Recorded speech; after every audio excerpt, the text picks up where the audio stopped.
Bismillah, alhamdulillah, la haula wala quwata illa billah, ma ba'du. Selamat siang semuanya, Bapak-bapak, Ibu-ibu. Bagaimana? Semangat nggih? Baik. Hari ini saya akan menyampaikan materi tentang keyakinan kelas. Namun sebelum saya sampaikan dengan detail, saya mau ngasih es break dulu biar nggak lemes. Sampun. Es breaking nggih. Ice breaking nih, pokoknya penyegaran. Baik, perhatikan tangan saya, biar nggak ngantuk. Anda tugasnya menyebutkan bunyinya. Kalau tangan saya di sebelah kanan ke sebelah kanan gini ya, lurus sejajar horizontal, berarti bunyinya tang. Kalau ke atas ting. Yang kiri tung.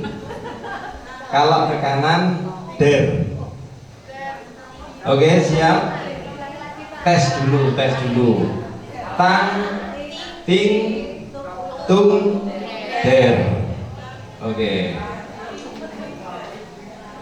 Ayo kita testimoni dulu. Tang. Yang bunyi Anda, jangan saya ya. Oke, perhatikan, ini berarti materi visual ini. Tang, ting, tung, der. Tingnya belum. Tang, ting, Tung, der. Tang, der. Tang, ting, tang, der. Tung, der. mantap. Punya semangat. Sekarang kita masuk ke materi. Kita baru kali ini mungkin mendengar istilah keyakinan kelas. Apa sih keyakinan kelas itu? Ya. Keyakinan kelas sebetulnya diambil dari kata kesepakatan kelas.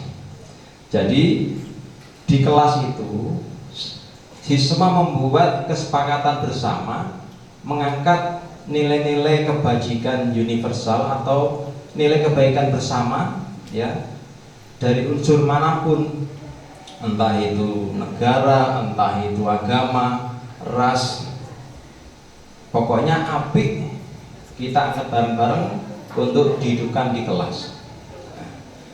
Bikin kesepakatan misalnya menjaga kebersihan atau menjaga kenyamanan kelas. Itu adalah bagian dari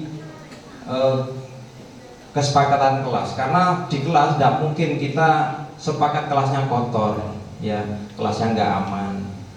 Baik, saya akan menjelaskan di sini tentang keyakinan kelas, dimulai dari tujuan kenapa kita harus mempelajari keyakinan kelas.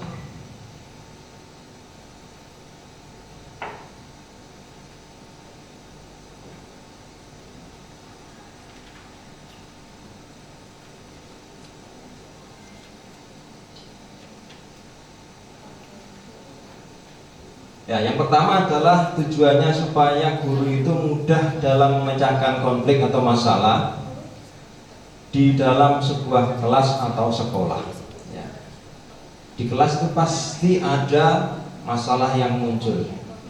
Nah, bagaimana biar konflik itu bisa diminimalisir, bisa dikurangi, bahkan kalau bisa ditiadakan, kita perlu membuat keyakinan kelas bersama.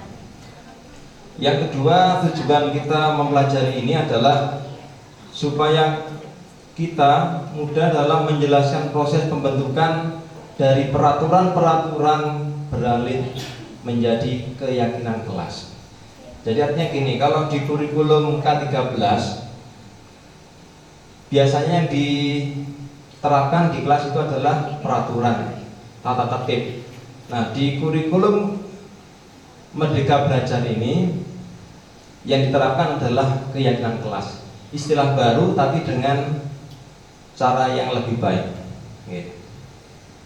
Kemudian yang ketiga, dengan membuat keyakinan kelas ini akan membantu siswa dapat berpikir kritis, kreatif, reflektif, dan terbuka dalam menggali nilai-nilai yang dituju pada peraturan yang ada di sekolah mereka masing-masing.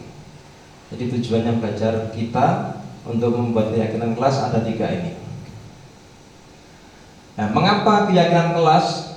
Mengapa tidak peraturan kelas saja? Jawabnya, coba jenengan jawab pertanyaan ini. Nomor 1, mengapa kita memiliki peraturan tentang penggunaan helm pada saat mengendarai kendaraan roda 2 atau motor? Kenapa sih kok pakai helm di jalan itu? Kenapa jawabannya, Bu? Untuk keselamatan, aman, nggih. Mboten tilang, nggih. Nah, ya, sebetulnya inti utamanya dari memakai helm adalah keselamatan kita, bukan karena dicegat polisi. Memang juga perlu, tapi itu prioritas yang nomor berikutnya. Yang utama, kita meyakini dengan memakai helm itu kita akan lebih aman kepala kita. Yang kedua, mengapa kita memiliki peraturan tentang penggunaan masker dan mencuci tangan setiap saat? Kemarin budaya corona, imbasnya kita menjadi suka kebersihan. Saya cuci tangan ya. Kalau masuk rumah sakit langsung pakai masker, ketika kita sakit langsung pakai masker. Nah, apa tujuannya? Keyakinan kita apa? Menjaga kesehatan, betul. Nah, jadi nilai keselamatan, nilai kesehatan inilah yang kita sebut sebagai suatu keyakinan, ya. Yaitu nilai-nilai kebajikan universal atau kebajikan secara umum yang disepakati secara tersirat dan tersurat, lepas dari latar belakang suku, negara, bahasa maupun agama. Jadi kompak sedunia manusia ini menyatakan bahwa pakai helm itu untuk keamanan, pakai masker itu untuk menjaga kesehatan, cuci tangan ya begitu. Nilai kebajikan itu apa sih? Yaitu nilai yang menekankan pada keyakinan seseorang akan lebih memotivasi seseorang dari dalam. Seseorang akan lebih tergerak dan bersemangat untuk menjalani keyakinannya daripada hanya sekedar mengikuti serangkaian peraturan tertulis tanpa makna. Jadi tujuannya keyakinan kelas adalah supaya siswa itu muncul kesadaran dari dirinya. Oh, nek aku nganggo helm iku ben aku aman, kepalaku terlindung. Aku cuci tangan itu biar terjaga kesehatan. Seperti itulah gambarannya.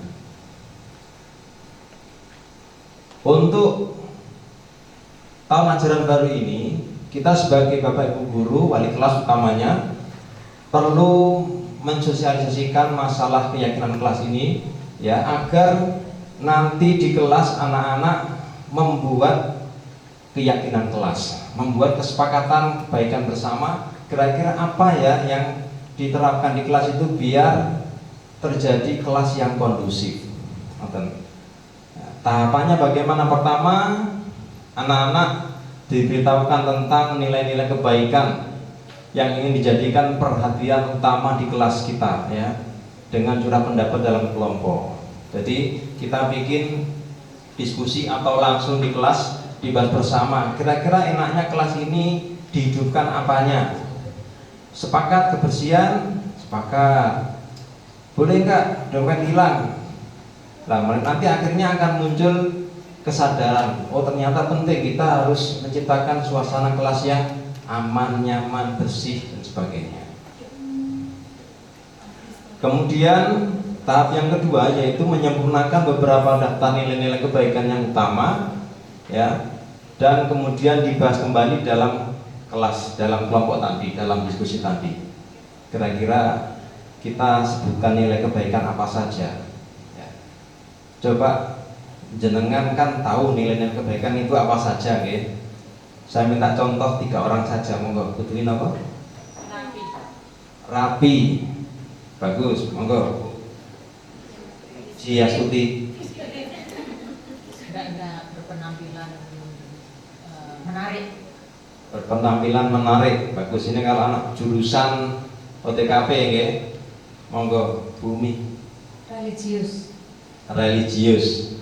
Nah, itu adalah nilai-nilai kebaikan yang kita tawarkan di kelas, kemudian nanti digodok bareng-bareng untuk memunculkan supaya kelas nanti akan terjadi kerapian, kemudian penampilan yang menarik, dan juga anak-anaknya religius. Gambarnya seperti itu.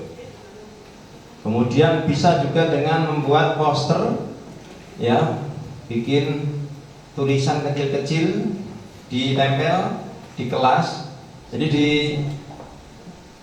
kurikulum Merdeka ini, kelas kita mungkin beda dengan kelas saat di kurikulum K13. Lebih ramai. Anak-anak mau memerdekakan inisiatifnya bikin apa, ya diberi kebebasan. Tapi terarah, apa nggih? Seperti membuat poster, membuat gambar-gambar yang menarik yang ditempelkan di situ. Selanjutnya pembentukan keyakinan kelas. Ya. Pertama adalah keyakinan kelas itu bersifat abstrak daripada peraturan yang lebih rinci dan konkret. Peraturan yang biasa di kelas itu kan biasanya gini ya, tidak boleh terlambat. Nah, itu kan jelas. Kalau abstraknya gimana? Siswa menghormati waktu, atau menghormati jadwal yang ditentukan sekolah. Kemudian pembentukan keyakinan kelas berikutnya adalah keyakinan kelas berupa pernyataan universal. Kemudian pernyataan keyakinan kelas senantiasa dibuat dalam bentuk positif. Jadi di dalam membuat keyakinan kelas ini atau kesepakatan kata-kata yang kita buat tidak boleh bernarasi negatif. Siswa tidak boleh terlambat. Nah, tidak diperkenankan seperti itu. Diperkenankan adalah dengan kalimat yang positif. Siswa menepati waktu. Misalnya siswa dilarang mengeluarkan baju. Nah, itu bentuk negatifnya. Bentuk positifnya siswa berpakaian rapi, ya, seperti itu. Kemudian pembentukan keyakinan kelas berikutnya dengan tidak membuat terlalu banyak. Tujuannya apa? Biar mudah diingat. Jadi di kelas itu tidak perlu banyak sekali aturannya, cukup beberapa saja, tapi itu diyakini bersama-sama. Kemudian keyakinan kelas itu sebaiknya suatu yang dapat diterapkan di lingkungan tersebut. Di lingkungan sekolah kita SMK tentu tidak cocok kalau itu tulisan itu, ya, keyakinan itu diterapkan di anak-anak SD, atau sebaliknya keyakinan kelas di SD ya tidak cocok untuk kesepakatan kelas di sekolah kita atau di SMK. Disesuaikan dengan lingkungannya. Kemudian hendaknya ikut berkontribusi dalam pembuatan keyakinan kelas lewat kegiatan curah pendapat. Ini artinya seluruh warga kelas itu harus terlibat. Berarti nanti semua siswa dikasih kertas, ya, seperti Pak Nyono tadi, bikin kertas, disuruh menulis apa yang kamu yakini, yang kamu inginkan, yang ingin kamu sepakati, biar diyakini, disepakati bersama-sama. Silahkan ditulis 2, 3, maksimal 7 aja, nggak usah banyak-banyak. Nah, kemudian nanti digempurkan, dibaca bareng-bareng, kira-kira mana yang paling disepakati. Selanjutnya kalau sudah tidak sesuai, perlu kita melakukan tinjauan kembali, ya, bisa dirubah. Nah, itu gambarannya. Selanjutnya coba apa jawaban dari berapa nih? 1, 2, 3, 4, 5, 6, 7, 8 ya. Monggo coba ditulis kira-kira kata apa jawabannya. Bisa, tadi katanya masih Bu nggih? Coba dijawab. Mengembalikan barang pada tempatnya. Ini jawaban yang tepat apa?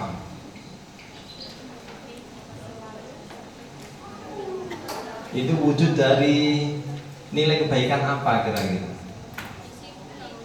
Yang pertama, kembalikan barang ke tempatnya. Monggo jenengan tulis mawon.